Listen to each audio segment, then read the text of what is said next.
नमस्कार दोस्तों, स्वागत है आपका गुरु ज्ञान भक्तावल चैनल में। आज मैं आपको बताऊंगा कि भगत को भगताई करनी चाहिए या भक्ति करनी चाहिए, और भक्ति और भगताई में क्या फ़र्क होता है।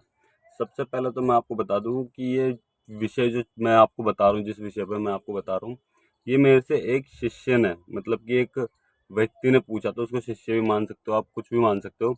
तो उन्होंने मेरे से पूछा था कि अगर कोई भगत है, ठीक है, तो उसे भगताई करनी चाहिए या भक्ति करनी चाहिए। तो इन्होंने बहुत ही प्यारा प्रश्न पूछा, ये सबके लिए ज़रूरी है। तो उन्होंने जिस तरीके से मेरे से पूछा, मैंने उनको उनकी बात का जवाब भी दिया। तो मैंने सोचा ये मुझे अपने लोगों को भी बताने चाहिए, अपने सब्सक्राइबर को भी बताने चाहिए। तो इसलिए मैं आपको ये जानकारी दे रहा हूँ, बहुत ही ज़रूरी जानकारी है ये आप सबको पता होनी चाहिए। देखो, भगताई भगताई क्या है। आप किसी देव की सेवा करते हो, ठीक है। किसी देव की आपने सेवा साधना करी, उसके बाद में वो खेल गए, वचन दे गए, या फिर नहीं भी खेले, तब भी आपके कार्य कर रहे हैं वो देवी या देवता। तो उसे कहते हैं भक्ति, कि आपने उनकी भक्ति करी है, ठीक है। फिर आप उनसे कार्य करवा रहे हो, उसे कहते हैं भगताई। किसी भी देवता की आपने सिद्धि साधना करी, सेवा करी या भक्ति करी, उसके बाद में आप उनसे काम ले रहे हो, उसे कहते हैं भगताई, ठीक है। तो आप जैसे भगत कहते हैं और भगताई कहते हैं। भगत तो इंसान का नाम होता है कि ये भगत है, उस देवी या देवता की भगताई करता है, भक्ति करता है, तो इसका नाम भगत पड़ गया सबका। जो इष्ट देवी देवताओं की भी साधना सेवा करते होंगे ना, तो उनको भी ज़्यादातर लोग भगत ही बोलते हैं। तो ये इसी तरीके से कि हमें ज़्यादातर क्या करना चाहिए, भक्ति करनी चाहिए, भक्ताई करनी चाहिए। तो आज मैं आपको इन्हीं चीज़ों के बारे में बताऊंगा कि हमें क्या करना चाहिए। फिर जो आपके मन में वो आए, मतलब कि क्या करना चाहिए, वो आप कर सकते हो। ये बहुत ही ज़रूरी जानकारी है, हर व्यक्ति को तो पता होनी चाहिए। तो सबसे पहले मैं आपको बताता हूँ कि भगताई, ठीक है, भगताई के बारे में सबसे पहले मैं आपको बता रहा हूँ कि भगताई में क्या होता है। आपने 10 दिन सेवा करी, 10 दिन भक्ति करी, या फिर 40 दिन भक्ति करी, जितने भी दिन आपने देवी या देवता की भक्ति सेवा साधना की, ठीक है। उसके बाद में आपने सेवा बंद करी, यानी कि भक्ति बंद कर दी देवी या देवता की। आपने क्या करा, आपने उनके साथ अपना काम, मतलब कि दूसरों के भला करना शुरू करा, अपना भला करना शुरू करा। फिर आपने भक्ताई शुरू कर दी। पहले आपने अपना भला करा, फिर वो साथ में आप दूसरों का भला करते जा रहे हो। और क्या होता है, थोड़ी थोड़ी समस्या आपके घर में चलती रहती है। कभी कोई परेशानी आ गई, कभी कोई परेशानी आई, कभी किसी चीज़ से दिक्कत हो गई, तो उसे कहते हैं फिर भगताई, ठीक है ना। तो मैं आपको बताऊंगा कि किस तरीके से आप इन चीज़ों से छुटकारा पा सकते हो, मतलब कि जो भी आपके घर में समस्या चलती हैं, उन सब चीज़ों से किस तरीके से छुटकारा पा सकते हो। बाकी आपकी मर्जी, आप भक्ति करो या भक्ताई करो, ठीक है। तो ये बहुत ही ज़रूरी है। सबसे पहले तो आप ये बताइए कि आप, मैं बता दूं आपको, जो भी व्यक्ति भगत हैं, अगर 100 व्यक्ति भगत है ना, तो कम से कम 5-6 सेवा करते होंगे रेगुलर में। और वो भी ऐसे होंगे जो कभी छोड़ दी, कभी कर रहे हैं, इस तरीके से करते होंगे। लेकिन रोज, ठीक है, रोज जो सेवा करता है वो बहुत ही कम मिलेंगे। और दूसरी चीज, जो मतलब कि जो भगत बने उनमें से तो बहुत से व्यक्ति सेवा साधना करते नहीं, उन्हें किसी से कोई मतलब नहीं होता। सेवा करे, देवता काम कर रहे हैं, अपना काम करवाए और दूसरों का भला करा, और बस भेंट बिट्टियान भोग प्रसाद ले लिया। तो अब मैं बताता हूँ भगत परेशान क्यों होते हैं, ठीक है। इस चीज़ का मैं आपको जवाब दूंगा कि भगत परेशान क्यों होते हैं। भगत इस वजह से परेशान होते हैं, जो आपके घर में देवी या देवता है, आप उनकी सेवा साधना कर रहे हो, ठीक है। सेवा साधना कर रहे हो, सेवा साधना करने के बाद आप उनकी सेवा बंद कर रहे हो और उनसे काम ले रहे हो। उनका जो भी भोग प्रसाद, जो भी चीज़ आप दे रहे हो।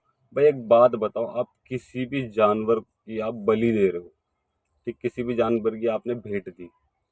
भेंट देने के बाद में आपने उसकी सुर की चढ़ाई, जो मर्जी चढ़ाया। तो आप ये बताओ, वो जो जानवर है वो परेशानी करे। देखो भाई, किसी को तुम मारोगे, किसी को भी, चाहे वो जानवर हो, इंसान हो, कोई भी हो, तो उसको दर्द होगा, तो उसके जी से बददुआ निकलेगी, आपके ऊपर बददुआ आई। पर चलो ठीक है, ये हमारे रीति रिवाज चल रहे हैं कि भाई हमारे देवी देवता भेंट मांग रहे हैं, ठीक है। तो मैं आपको बता दूं, ऐसा कोई नहीं होता। आप अपने देवी देवता को ना मीठे पे भी ला सकते हो। अगर आपको ये भी तरीका जानना है कि अपने भेंट, जो आपके देवी देवता भेंट लेते हैं, उनको मीठे पे हम किस तरीके से ला सकते हैं, क्या कर सकते हैं, ऐसा अगर आपको ये भी जानना, तो आप मुझे कमेंट कर दीजिएगा।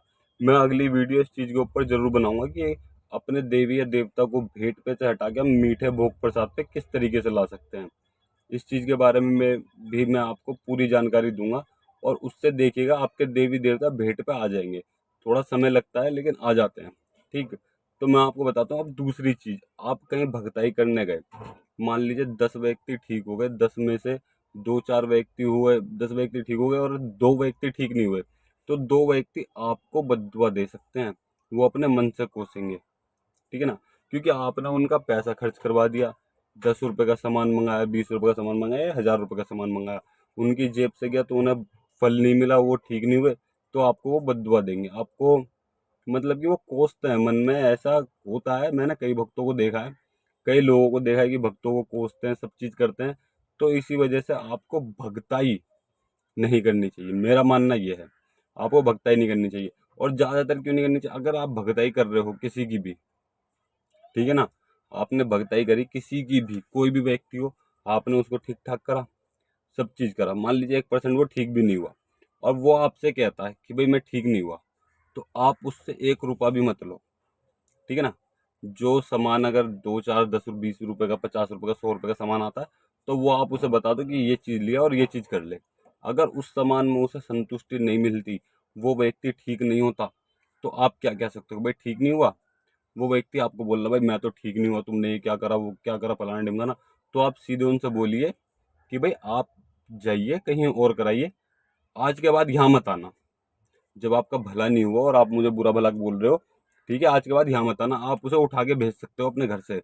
लेकिन अगर किसी व्यक्ति से आपने मान लीजिए भेंट के पैसे ले रखे होंगे, कितने भी, चाहे मान लीजिए 1000 रुपये लिए हों, ठीक है, और वो काम आप उस व्यक्ति का नहीं हुआ, तो वो आपके घर पे आपके छाती पे चढ़ा रहेगा कि भाई मैंने काम, मेरा काम क्यों नहीं हुआ, मेरा काम करके दे। भाई आपने अपना बेस्ट दिया, आपने अपना सब कुछ बढ़िया करा, आपके देवता ने काम बढ़िया कर दिया, लास्ट में उस व्यक्ति ने, जिस व्यक्ति के घर पे आपने सेवा करी, वो काम किया, उस व्यक्ति ने लास्ट में कोई ना कोई तिकड़म कर दी और कहानी बिगड़ गई, परहेज तोड़ दिया, कुछ भी चीज कर दिया, और वो कहानी बिगड़ गई। तो उसका जिम्मेदार भी वो आपको ठहरा रहा है कि आपने करा ऐसा। आप ऐसे काम करो ही मत, सीधे बोलिए उस व्यक्ति से कि भैया उठो और जाओ, दोबारा यहाँ मत आना, ठीक है ना। तो आप उन्हें भगा सकते हो, उन्हें भेज सकते हो अपने घर से कि भाई हम नहीं कर रहे। लेकिन अगर आपने पैसे ले लिए तो आपको करना पड़ेगा, या उसके पैसे वापसी करो। कई बार तो मैंने ऐसा भी देखा है, व्यक्तियों के काम भी हो जाते हैं, सब कुछ बढ़िया चलता रहता है, और भगत से कहते हैं कि भाई मेरा काम नहीं हुआ, मेरे पैसे वापसी दे दो। ऐसा होता है, मैंने खुद लाइव देखा है कि मेरे को पैसे वापसी दे दो। फिर वो करेंगे क्या? उनकी चाल देखो, वो आपको कोसेंगे, गालियां देंगे, पीठ पीछे आपको गालियां देंगे, सब चीज करेंगे, लेकिन उनका कार्य कहीं भी नहीं होते। मान लो आकर कार्य हो भी गया ना, और फिर वो आपको कोसेंगे, कुछ भी करेंगे, भाई आप भी अपने देवता को वापसी बुलाओगे, या फिर आपका देवी या देवता होगा तो वो मना कर देगा, भाई अब ये काम नहीं हो रहा, अब हमें काम नहीं करना। तो ऐसा होता है, आपको भक्ति करनी चाहिए। आप भक्ति करो देवी या देवता की, किसी भी देवी देवता की आप भक्ति करो, कोई फर्क नहीं पड़ता। भक्ति के साथ साथ कोई व्यक्ति आपके पास आता है कि भाई हमारे घर में ये परेशानी है, इसको ठीक कर दो, आपने देख के बताया कि भाई ऐसे ऐसे कर लो, ठीक हो जाएगा, उसको उपाय बताओ, सामने वाला व्यक्ति को उपाय बताओ, ठीक है ना, कि ऐसा कर लो ये हो जाएगा, ऐसा कर लो ये हो जाएगा। ज्यादातर भक्ति रखो उपाय की, ना कि खुद खींच मारने की, उतारा करने की। उतारा तब करो तब तुम्हें कोई जरूरी लग रहा है कि हाँ भाई इसको उतारा करे बिना कहानी नहीं बनेगी। और उतारा भी या तो उससे सामान मंगाओ, या फिर आप अपनी जेब से सामान लगा दो, कोई गरीब व्यक्ति है तो। सामने वाला व्यक्ति से पैसे की उम्मीद मत रखो कि मैं इससे पैसे लूंगा या फिर भेंट लूंगा। अगर आप भगताई कर रहे हो तो आपकी जेब में दम होना चाहिए कि सामने वाले ने अगर भेंट नहीं दी ना, तो मैं अपनी जेब से भेंट लगाऊंगा, सामने वाले व्यक्ति से मांगूंगा नहीं। सिर्फ 1 या 2 बार टोकूंगा, तीसरी बार मैं अपनी जेब से भेंट कर दूंगा अपने देवता की। इस चीज को हमेशा याद रखिए। अगर इस चीज को आपने गांठ मार लिया ना, तो कभी भी भक्ताई में आप असफल नहीं होगे, हमेशा सफल होगे भक्ताई में। अपनी जेब मजबूत रखिए।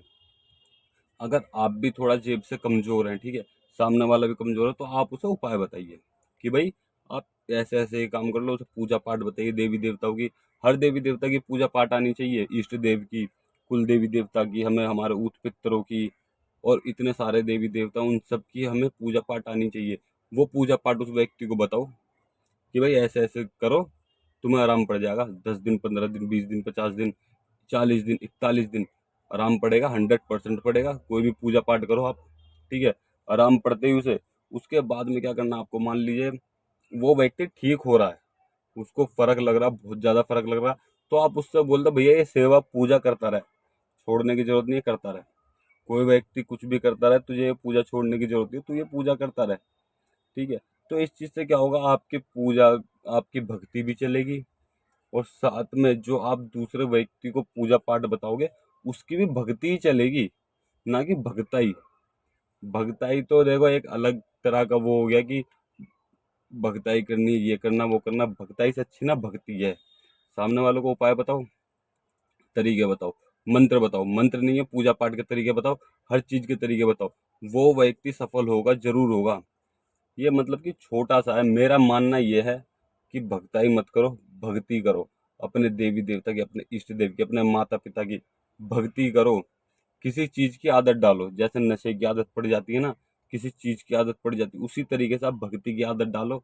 मैं कह रहा हूँ आप किसी भी चीज में असफल नहीं हो सकते, सफलता आपके कदम चूमेगी, आप आगे बढ़ते चले जाओगे, आपके देवी देवता इतनी कृपा करेंगे आपके ऊपर। और अगर आप हमारे द्वारा कुछ भी चीज़ सीखना चाहते हो, ठीक है, जानना चाहते हो, जो हमें पता होगा हम आपको ज़रूर सिखाएंगे, बताएंगे, ठीक है।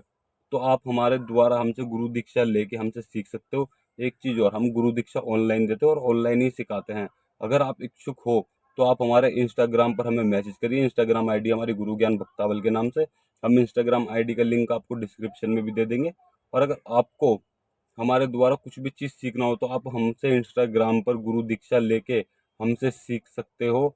और अगर आपको हमारे द्वारा दी गई जानकारी अच्छी लगी हो तो वीडियो को लाइक करें, चैनल को सब्सक्राइब करें और बेल आइकन जरूर दबाएं, ताकि हमारे द्वारा दी गई जानकारी आप तक समय पर पहुंच सके।